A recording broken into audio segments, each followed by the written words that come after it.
The additions made have given Rangers new life and vigor from the middle to the front. Sam Lammers and Cryer Desert's acquisitions cost a lot of money and more will be spent to finalize the transfer of Danilo from Feyenoord to in a transaction that will cost more than £5 million. A price will also be required to bring in Los Angeles FC midfielder Jose Cifuentes, and Brighton and Hove Albion have loaned out Abhala Sima. Kieran Dowell, the second midfield acquisition, came from Norwich City on a free transfer with the agreement for Danilo and Cifuentes. Ibrox will now have 9 newcomers. If Bill chooses to sign Tan as his first choice at centre-back, the next signing might end up being the most important. Supporters will be hoping that the recruitment push in midfield and attack has added the skill and goals that was so glaringly missing from the team last season. However, the issues in the back cannot be disregarded. Given that Jack Butland replaces Alan McGregor at the stakes, the capture of him appears to be a wise decision. James Tavernier, the captain, is almost certain to start on the right, but he will have more competition now that Dujon Sterling has joined the team from Chelsea. Barry Fry, a former manager of the Blues, was exclusively interviewed in the most recent Birmingham City news by Birmingham Live. Barry Fry is undoubtedly one of the very few football experts who has seen it all. This weekend, the Football Association will honor Fry for his 50 years of dedication to the game. The two teams that Fry is most frequently linked with, Peterborough United and Birmingham City, will play a friendly match to commemorate the event.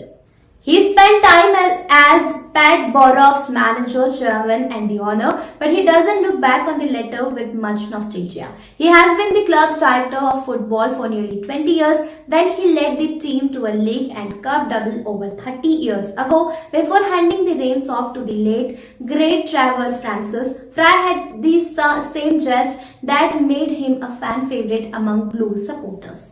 When Newcastle concludes its Premier League Summer Series campaign against Brighton tonight, Eddie Howe intends to field an entirely different squad than the one that took on Chelsea. Howe wanted his starting outfield players to get as many minutes under their belts as possible, only going on gut feeling to make 3 very late substitutions against Chelsea after switching goalkeepers at half-time, the Nick Pope playing his first 45 minutes after having finger surgery and going the entire time without a single incident. He also intends to use a completely different starting lineup against Brighton in New Jersey on Saturday at 12:30 a.m. UK time.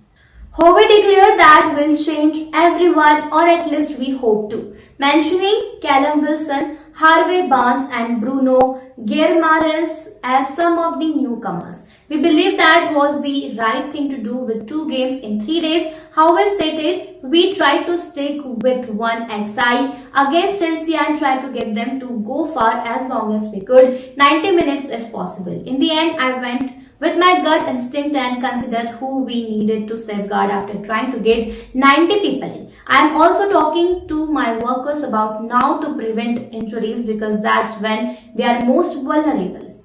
The most recent transfer rumours in the Premier League, including those involving West Ham, Chelsea and Tottenham as the transfer windows last month approaches, anticipate an increase in the ferocity and craziness of the conjecture. Nothing is off bounds, whether it be inflated price tags, in last-minute swoops or unexpected raids. The frenetic sprint the finish line may be already underway if Friday's Premier League transfer rumours are to be believed. Some transfers seems natural to me.